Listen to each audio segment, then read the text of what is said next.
Agro e prosa, apresentação Divino Ronaldo. A minha entrevistada de hoje é Nadege Saad, head do EAGRO, e o tema da nossa entrevista será como a digitalização no agro facilita a vida do produtor. Eu fiquei tão emocionado que eu errei seu nome. Tudo bem, Nadege?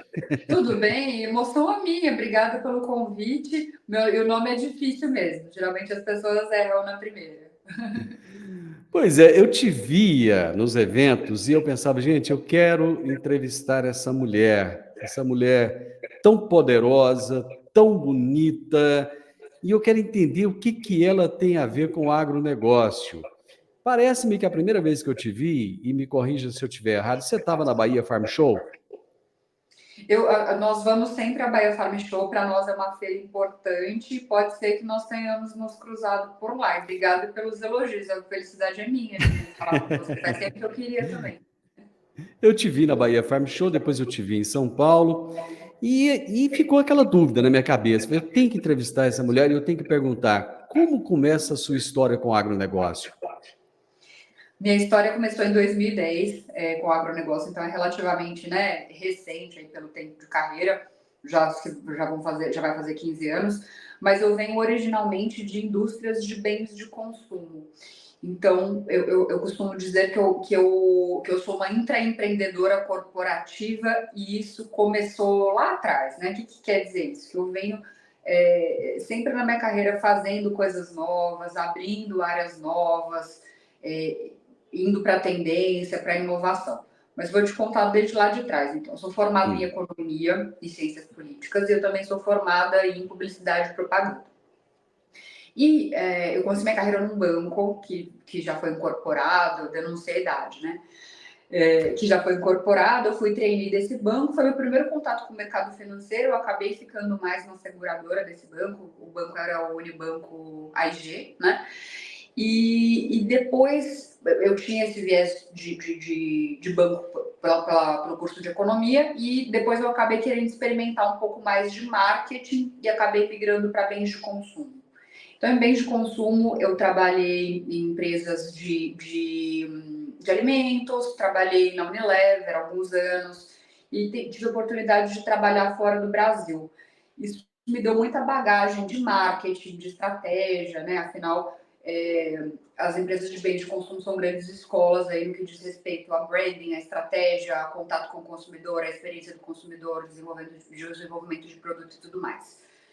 E em 2010, então isso tudo aí até 2010, em 2010, quando o agro estava passando por uma mudança, de querer se reposicionar para o produtor rural, de querer dar mais personalidade às marcas, de se querer trabalhar uma estratégia de acesso ao mercado diferente, né, de trazer um pouco desse mundo de varejo para o agro, eu fui convidada para assumir um desafio, né, então Monsanto, e aí começa a minha trajetória no agro, para a área de marketing.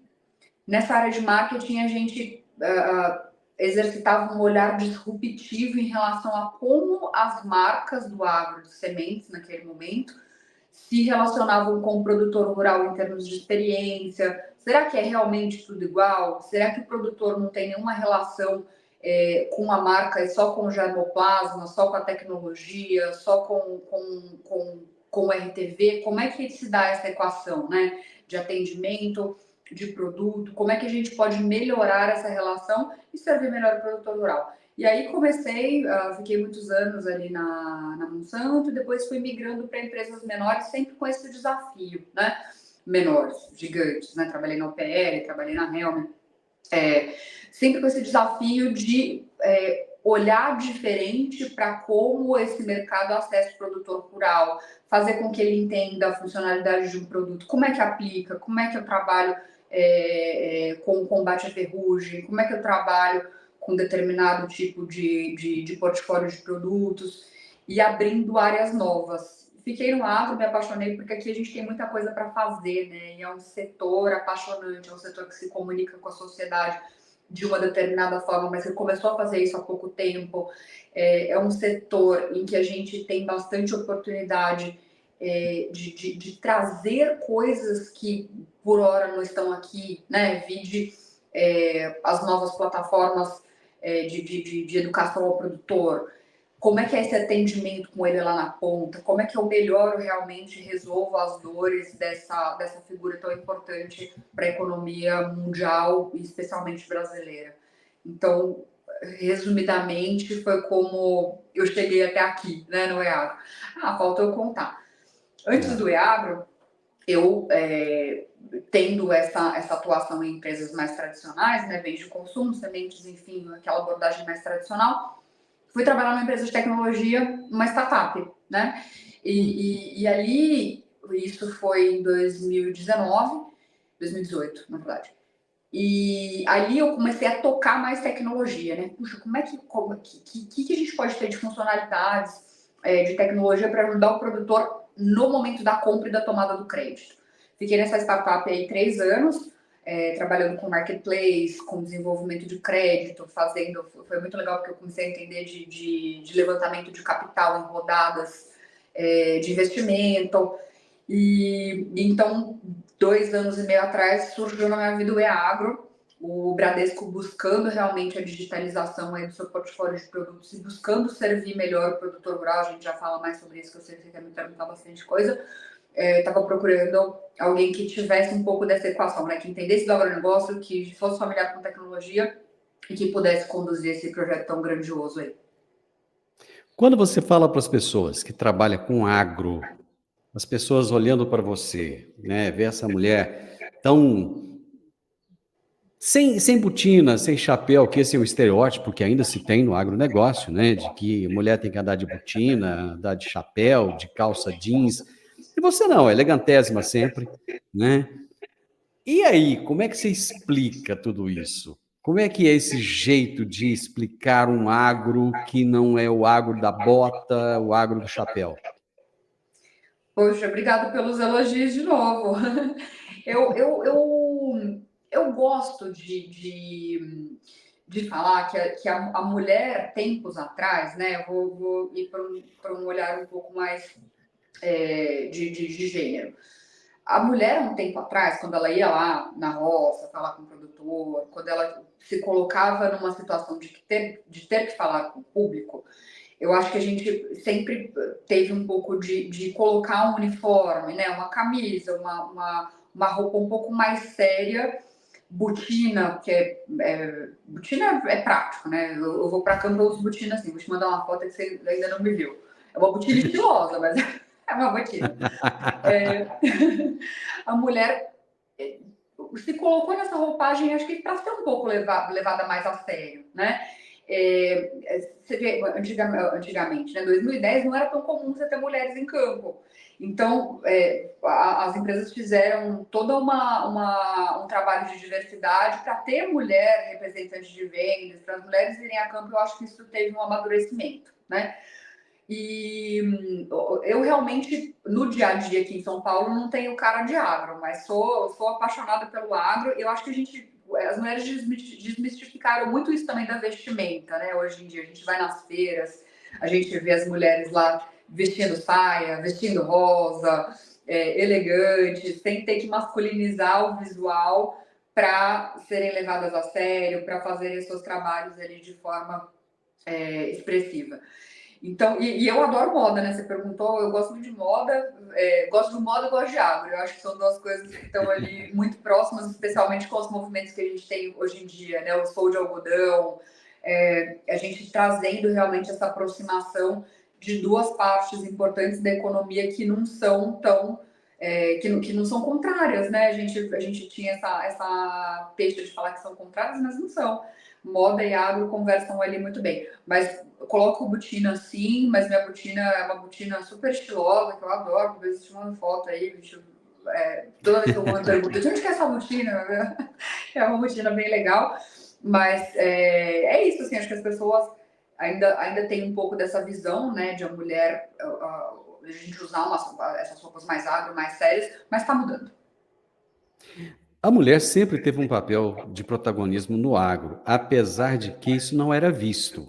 Então, por exemplo, os produtores rurais, em casa, à noite, eles iam pedir a opinião da esposa a respeito das decisões que eles tinham que tomar. Muitas vezes a propriedade rural estava no nome da esposa, quem assinava lá no banco era ela. Mas o protagonista era ele que estava à frente. E hoje não, hoje a mulher, ela veio para frente, ela está ao lado do marido e mudou o papel. Você acha que o agro ele aceitou bem essa mudança, essa alteração, ou ainda não? Ainda olha assim com aquele olhar desconfiado? Divino, eu acho que sim, que o agro foi muito receptivo com as mulheres. A gente vê aí grandes mulheres protagonistas em diversas frentes, grandes mulheres produtoras rurais, grandes mulheres levando frentes aí jurídicas, de inovação, CEOs de empresas fazendo trabalhos espetaculares. Então, a mulher está realmente em todos os setores. Poderia nomear 1000 aqui, mas seria injusta com as milhões que existem. Então, eu acho que o agro aceitou sim bem. Eu acho que talvez o campo, o dia a dia ali de campo, seja um pouco mais desafiador para as mulheres que estão realmente dentro do negócio, né? Que é algo que vem aí se desfazendo com o tempo. E eu acho que hoje a gente já está num patamar muito melhor, então foi relativamente rápido, né? Quando a gente vai nesses eventos aqui do banco em que você vai falar com as herdeiras, com os herdeiros de grandes propriedades, enfim, de negócios, você vê a mulher ali já numa posição de superentendimento e de protagonismo realmente, e às vezes as mães, que como você disse, sempre fizeram parte do negócio, opinando, atuantes, mas elas mesmas se colocaram num papel mais secundário em relação ao marido que naquele momento tocava, né? Então, você tem a questão geracional e você tem o quanto a gente conseguiu realmente desromper isso para que a mulher assuma com protagonismo o que é, né, de valor ali. Então, eu acho que a gente já mudou muito, precisa mudar mais, mas é uma situação muito diferente do que a gente tinha 10, 15 anos atrás. A mulher ainda tem que provar mais do que o homem a sua capacidade? Em determinados setores, sim. Em determinados setores, eu acho que a gente ainda tem um olhar de que a mulher não é tão capaz quanto o homem para fazer um determinado trabalho, ou que a mulher tem menos disponibilidade por ter o papel duplo, né? O homem também tem, mas é atribuída à mulher a responsabilidade de cuidar da casa, dos filhos. Então você tem em determinados setores, em determinados locais, um olhar de que a mulher de repente não vai estar disponível para fazer todo o trabalho, para fazer todas as viagens, porque ela tem essas atribuições duplas. Mas eu vejo realmente essa mudança acontecendo de uma forma muito feliz. Por quê? Porque todos os CEOs falam disso, todos os diretores falam disso. Então, a própria pessoa, né, alguém que tem esse viés, quando fala, já se policia para não falar e ela volta para pensar: puxa, será que eu estou falando alguma coisa? Ou será que eu estou agindo de uma forma a tratar essa pessoa diferente pelo gênero? Então, eu tenho visto essa mudança, especialmente nos últimos 3 anos, porque todas as companhias do mundo corporativo aí aderiu muito a isso, né? E o próprio movimento da mulher no agro, mulher ali no campo mesmo, no dia a dia, esses movimentos têm sido muito protagonistas. Mas eu acho que sim, que ainda a mulher tem que se provar mais em determinados ambientes, mas acho também que a gente está mudando bastante. Quando o Bradesco te chamou para encabeçar esse projeto, foi uma grande surpresa para você ou foi algo que você pensou assim, eu já tenho isso pronto na minha cabeça, é só colocar na prática? Como é que foi? Eu queria muito. Eu estava pronta para fazer um movimento, para assumir algo maior, especialmente ligado a crédito, que naquele momento, né, 3 anos atrás, tinha pouca gente fazendo com diferenciação dentro do digital.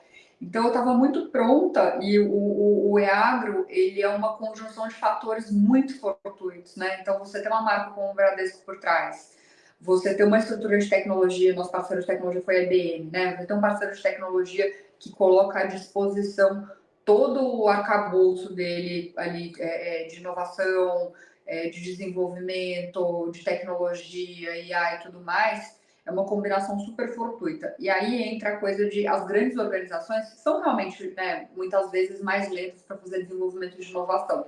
mas nós somos uma empresa separada do banco, nós somos uma ligada, então você tem toda a agilidade de uma agtech, de uma agfintech com ferramentas por trás. Então, verba, tecnologia, gente, então é uma combinação muito feliz, né? Poder fazer tudo isso com todas essas ferramentas, assim, é um ambiente em que eu me sinto muito realizada em termos de projeto. É um sonho para acho que para qualquer gestor poder ter essa tríade. Vocês têm um contato direto com o produtor rural? O EAgro tem esse contato direto? Nós temos sim um contato direto. Dentro do EAgro, nós temos o produto de crédito e nós temos o marketplace. E os dois estão atrelados, né? Então você pode entrar, comprar qualquer coisa dentro do marketplace e pagar com o financiamento do Bradesco, que é um dos diferenciais que nós temos em relação ao mercado de forma geral. Então, nós estamos em contato com o produtor dia a dia. A gente consegue ver o comportamento do produtor dentro da plataforma, ele nos contata diretamente, seja pelo crédito ou seja pelas compras dentro do marketplace. Nós temos também algo que é proprietário do EAGRO, que é um conselho de produtores, que é super novinho, tá? A gente está há 2 meses trabalhando com esse conselho, que é um grupo de produtores que nós fomos atrás, né, que são clientes do banco, tem clientes e não clientes também, que olham para o produto e que dão insights para a gente. Isso aqui não está bom, esse eu gostei, mas acho que poderia ter tal desenvolvimento. Então, para nós, ouvir o produtor no dia a dia é uma questão fundamental para a gente poder melhorar. Então, feira também, né? Você me viu na Bahia Farm Show, a gente está em todas as feiras falando com o produtor rural, tem sempre uma salinha do EAGRO, você está convidadíssimo para a próxima feira que tiver, vai lá me visitar, eu te coloco numa sessão dessas. Tem uma salinha do EAGRO que a gente chama produtores, aí auxiliados pelas agências do Bradesco, né, pela plataforma Agro, que é física, e a gente bate um papo com eles em todas as feiras. Então, produtores que fizeram operações dentro do EAGRO, produtores que ainda não têm tanta familiaridade com a digitalização. Então, a gente procura todos os dias, pelo menos, ter um feedback de um produtor ou falar com o produtor diretamente para entender como é que está o produto e para ouvir dele, né, o mercado, o produtor gosta de conversar sobre o mercado, sobre os desafios deles, né? E para a gente é cultural isso aqui. Qual é o perfil do produtor que vocês buscam? Hoje nós trabalhamos com médios e pequenos produtores na pessoa física. Então, é aquele produtor que, além de ser enquadramento PRONAF e PRONAMP, né, pelos recursos obrigatórios, um produtor que lida com a sua produção, seja de forma, né, mais familiar ou de forma mais caseira, ou que até tem uma consultoria e que gerencia a sua produção de forma geral. Então, aquele produtor que analisa o crédito, aquele produtor que faz o seu planejamento de safra em relação a produtos, em relação à compra, aquele que decide sobre a compra de máquinas. Então, aquele produtor mais tradicional mesmo, entre médio e pequeno. E aí, médio e pequeno, a gente varia por estado, né? Falava de um produtor médio e pequeno no Rio Grande do Sul é diferente de você falar de um médio e pequeno no Mato Grosso, que na verdade a gente tem pequeno. Mas a gente atende esse perfil que realmente é mais atuante dentro do negócio, ou seja, que não são grandes grupos e que buscam ali uma otimização de recursos, tanto em relação às taxas que toma dentro do crédito rural, quanto à compra de produtos negociadas, já que a gente tem marketplace e tem tantos parceiros ali dentro importantes do nosso ecossistema. Eu te perguntei lá atrás, se quando o Bradesco te convidou, se você já tinha tudo aqui na cabeça, já estava com o projeto pronto. E depois, como é que foi pegar esse projeto e transformar essa ideia em algo concreto? Você tinha carta branca para fazer o que quisesse, a equipe que quisesse, o dinheiro que quisesse, ou não? Era tudo limitado, tipo assim, olha, confiamos em você, mas a gente quer ver se realmente é isso. Muito boa sua pergunta. Eu tinha muita coisa na cabeça, eu acho que as outras coisas a gente vai descobrindo de acordo com o que vai resolvendo do produto, né? Tem um ditado de mercado que fala: se você quer trabalhar com alguma coisa que realmente vai fazer diferença na vida de alguém, trabalha resolvendo uma dor. Então, quando a gente parte ali para fazer um mergulho profundo no produto de crédito, você descobre um monte de coisa que, por exemplo, para mim não estava na cabeça, né? Então, Um produtor uma vez falou para mim, em alguma das feiras agrícolas, ele fez uma operação pelo EAGRO, ele falou assim, eu adorei o EAGRO, porque eu moro numa cidade X, distante da agência, distante do cartório, eu levava 4 dias só para conseguir incluir uma operação na CPR. E aí ele falou, o banco abre às 10, o cartório fecha às 11, um está a 100 quilômetros de distância, o outro está a 150. Então isso, assim, para mim, aquele dia, e ele falou tão naturalmente, assim, naquela simplicidade, aquele dia eu falei, puxa, estamos no caminho certo, então, para fazer isso e ter essa melhoria contínua. Em relação a recursos, né? Quando eu entrei aqui no EAGRO, a gente tinha um pouco de ideia muito, assim, muito diferente, acho, do que tem hoje, porque era em um nível muito mais macro do que se queria fazer, e nós tínhamos uma ideia de orçamento, né?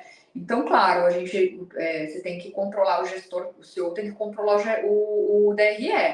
Então, a minha gestão sobre folha, a minha gestão sobre os gastos de investimentos de marketing, gastos com folha e tudo mais, são a risca para a gente poder, né, entregar a lucratividade, que é o que todo líder de negócio quer. Mas, de forma geral, assim, acho que olhando para o mercado, a gente teve acesso a bastante recurso, a gente teve carta branca aqui para fazer muita coisa, tanto que o produto EAGRO hoje, ele é muito diferente do que ele foi concebido lá atrás, acho que justamente por isso, né? O banco olhou, puxa, eu tenho uma oportunidade aqui, acho que eu vou mais ou menos por esse caminho, então vamos trazer um time que entende. Então, hoje nós temos grandes líderes aqui de produto, grandes líderes de tecnologia, grandes líderes em todas as vertentes ali que olham para o EAGRO de uma forma muito disruptiva. E isso acho que está fazendo diferença, está mostrando aí para o mercado o quanto é importante a gente ter esse olhar, né? Você falou que o EAGRO, ele não é o Bradesco, quer dizer, o Bradesco faz parte, mas ele não é o Bradesco. Quando alguém chega, porque eu já vi várias pessoas em entrevistas e tal, colocando você como alguém do Bradesco, e eu acho que até o primeiro contato que eu fiz com você foi assim também. Você se colocou de uma forma até diferente, você falou, Divino, olha, não é Bradesco, eu sou EAGRO. Você busca fazer essa separação sempre?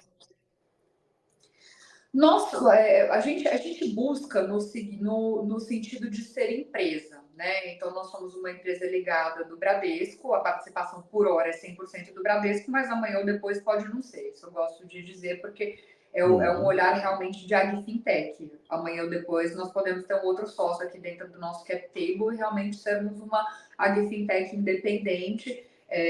Claro, o Bradesco vê grandes oportunidades e nós somos bastante importantes para o banco. O Bradesco vai sempre manter uma posição importante aqui dentro, mas talvez em algum momento esse cap table mude. Nós somos como se fosse um correspondente bancário, uma plataforma que pode, inclusive, fazer cessão de crédito de outros parceiros, sejam lá fintech, sejam outros bancos, cooperativas, enfim. Nós nascemos com essa visão de ser abertos mesmo. Então, por hora, nós fazemos a concessão somente de crédito Bradesco aqui, por um estágio de negócios mesmo, por um estágio de desenvolvimento, mas existe essa abertura e existe isso no nosso plano de negócios, né?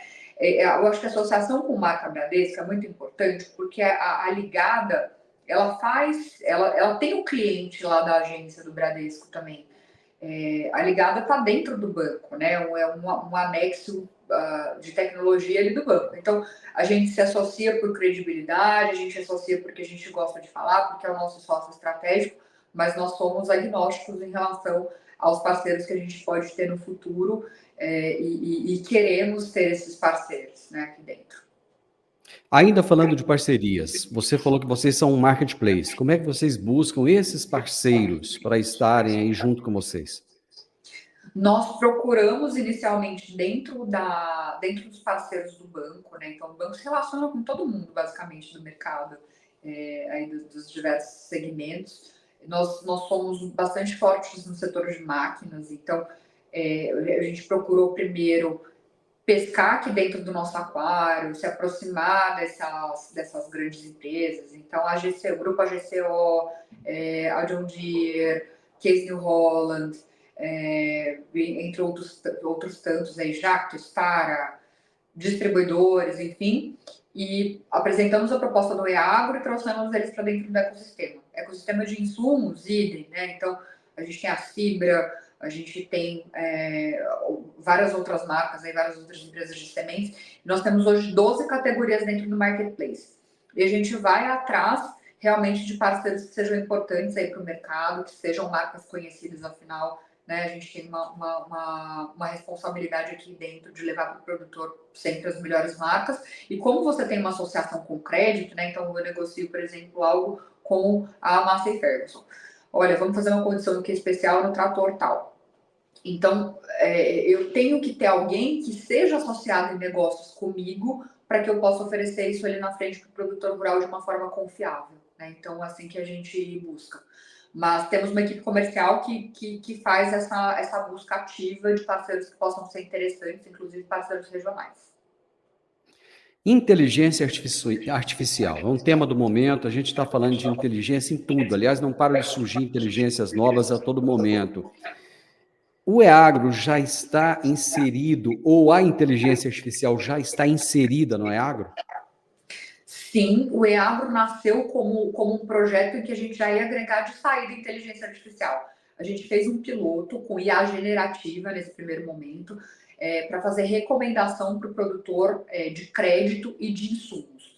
Ela ainda está em piloto, porque você fazer inteligência artificial é um mundo fascinante, mas ele requer muito trabalho, acho que especialmente na generativa, porque você tem que fazer o desenvolvimento das redes neurais, você tem que treinar, o assunto é muito amplo. Então a gente está indo em piloto e vai ficar por um tempo, porque eu acho que se você não entregar valor com inteligência artificial real, fica uma brincadeira, né? Fica um protótipo ali. Então o que a gente quer é entregar valor. A gente já está no nosso MVP, na nossa versão 3 da nossa IA generativa, e para outros processos dentro do banco, dentro do EAGRO, a gente usa a IA para fazer análise de documentos, para poder melhorar a esteira de crédito, fazer ali uma análise de dados mais assertiva. Então, esse outro uso do IA a gente tem. Mas sim, está no nosso DNA e em algum momento a gente quer chegar com um chat GPT do agro, como muita gente também quer, né? E especialmente voltado ao crédito. Aliás, como é que vocês pretendem democratizar o crédito e quais são os principais desafios que vocês enfrentam nesse processo de democratização? Para democratizar crédito real, né, a gente precisa entender o produtor rural pequeno. Não adianta a gente falar de democratização se a gente está falando que eu não vou conseguir entender quanto eu posso. Desculpa, eu acho que tocou meu telefone aqui, falhou para Não você tem aí, né? problema, não tem problema. Me desculpe. Então, se você não entendeu o produtor real pequeno, você não tem como falar em democratização. E o desafio é você saber o quanto ele pode tomar, quanto ele vai produzir, quais são os desafios de produção dele. E a gente tem feito essa aproximação muito grande ali. A gente tem uma dificuldade com o mercado, né, de granularidade de dados. Então, histórico de safra, porque muitas vezes o produtor teve contratos de gaveta ali dentro do distribuidor. Então, você não tem um histórico ali para você entender o rating de crédito dele. Então, você depende de dados públicos, de dados de dentro do banco, que em algum momento ele fez, movimentou aqui dentro alguma questão de empréstimo, até mesmo de cadastro, e você depende muito da ponta, né? Daquela pessoa que está realmente dentro da propriedade daquele agricultor e que entende ali os desafios que ele tem no dia a dia, que vai agregar desafios climáticos. Então, o nosso desafio esse, realmente de entender melhor o produtor pequeno de uma forma escalável, né? Se não adianta você falar de tecnologia se você não está falando de escala, e poder chegar até ele, né? A gente tem muitos produtores pequenos que estão dentro de cooperativas. Esses produtores pequenos, eles fazem uma operação quase que exclusiva ali com as cooperativas. E quando a gente quer buscar uma alternativa de crédito que fuja daquilo que ele já está acostumado, você esbarra nessa questão de entendê-lo e de conseguir chegar. Uma das coisas que a gente fez, então, um desafio é de entendimento e outro desafio é de chegada, né? De fazer, puxa, o produtor vem aqui dentro, vem aqui pro EAGRO. A gente tem uma equipe de campo que é uma equipe compartilhada, né? É uma equipe, na verdade, do agronegócio do banco, e aí chapéu Bradesco mesmo, que está todo dia ali frente a frente com o produtor. E eles são grandes entusiastas do EAGro, eles apresentam o EAGro para esse produtor, eles mostram que a ferramenta tecnológica realmente tem vantagens. Então, esse desafio de chegada, ele passa pelo phygital, que a gente fala, né? Que é o físico junto com o digital. Eu tenho mais 50 perguntas para fazer para você, porém, eu sei que você tem uma agenda apertada agora, então eu tenho que respeitar essa agenda e eu vou guardar as demais perguntas para uma próxima ocasião. Eu espero ter a oportunidade. Vamos fazer Obrigado. de novo. Foi uma honra falar com você. Parabéns pelo trabalho que você desenvolve. Muitíssimo obrigado pela gentileza de nos atender. E, com certeza, nos veremos nos eventos do agronegócio que acontecem no Brasil todo. Obrigado, viu? Nos vemos em breve. O prazer foi todo meu. E eu estou esperando aí a parte 2, porque acho que a gente ainda tem muita conversa para fazer. Eu conversei com Nadege Saad, que é head do EAGro, e o tema da nossa prosa foi a digitalização no agro, facilitando a vida do produtor rural, que tem a vida já tão sofrida, né, gente? Tanta coisa acontecendo, problemas climáticos, tantos desafios, e o produtor enfrenta tudo isso com a cabeça erguida. Ele não para de produzir, ele se mostra cada vez mais para o mundo, mas com uma competência fenomenal. Se você gostou da nossa prosa, deixe um gostei para a gente, se inscreva nesse canal. Compartilhe com outras pessoas. Informação só tem valor quando é compartilhada. Grande abraço para você e até a nossa próxima prosa. Tchau, tchau.